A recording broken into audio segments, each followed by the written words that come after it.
Hi, this is Scott Richardson from the Liberal Gun Club. Today I'm going to cover the double action revolver.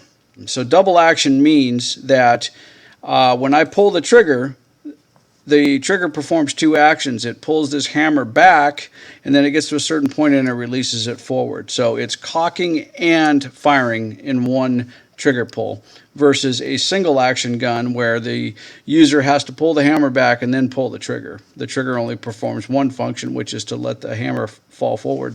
Looking at this gun, the first thing we want to do is we want to observe the rules of gun safety.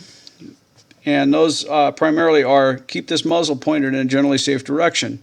You want to look at where this gun is pointing, and we want to make sure that there's nothing there, nothing that we are not willing to destroy. We want to make sure there's no kids or pets or, anything in front of this gun while we're handling it. And that's always the case, regardless of whether you're unloading it or shooting it. You always want to make sure that muzzle is pointed in a generally safe direction.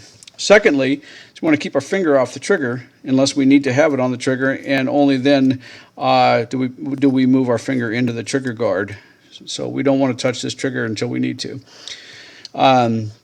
Now in this case, you'll notice that this gun has the hammer back.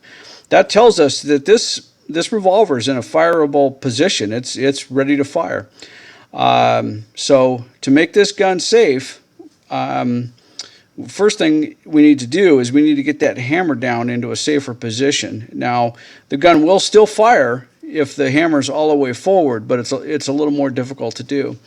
So to get this hammer forward, what I'm going to do is I'm going to put my thumb, first thing is I'm going to put my thumb right there. So if this hammer were to slip, it's going to hit my thumb. It's not going to hit the firing pin. I'm going to put my thumb on the hammer spur right here. That's this lower portion of the hammer. And I'm going to pull back on it slightly, and I'm going to then pull the trigger back and slowly let the hammer go forward, like so. And then I take my thumb out of the way and let it go. Okay? The reason we have our thumb there is, in the event that as I pull that trigger, my thumb slips off, it's going to hit my other thumb. It's not going to hit the firing pin. Okay? We don't want this accidentally dropping like that. So to do that, once again, I'm going to put my thumb in there. I'm going to pull back on the hammer spur with my right thumb, and I'm going to pull back on the trigger with my trigger finger. And then I'm slowly going to let the hammer down like so. So what that's done now is decocked that gun. From there, you may notice, you may have observed that we can see this brass color right here telling us that there are cases in this cylinder. We don't know if they're loaded or unloaded, and I'm certainly not going to look down the business end of this gun to verify that. What I'm going to do is I'm going to unload it. So to unload this gun, you'll notice this button right here. This is a Ruger, and on this one you push down on it, you push toward the frame of the gun. On some Smith & Wessons and Colts, you push the button forward a little bit, which then releases the cylinder and the crane.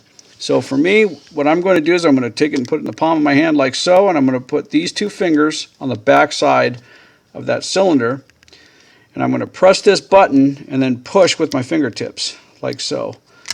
So I'm just going to push that up, and now that opens up this cylinder for me to inspect, and you'll notice that yes, there are cases in this cylinder, but these are all empty. These are all fired cartridges, but we don't know that until we actually observe them. So from here to unload either live or spent cartridges, you're going to push on this rod right there, and that will eject them out of the cylinders. Sometimes you may need to pull them out of your way. Sometimes you may need to hit that a couple of times to get them out of there, because fired cases expand in the chambers a little bit. Okay, so now we can once again check that indeed all 6 of those are empty. We can check our muzzle right there, and there's nothing in there. Okay, so now that gun is unloaded.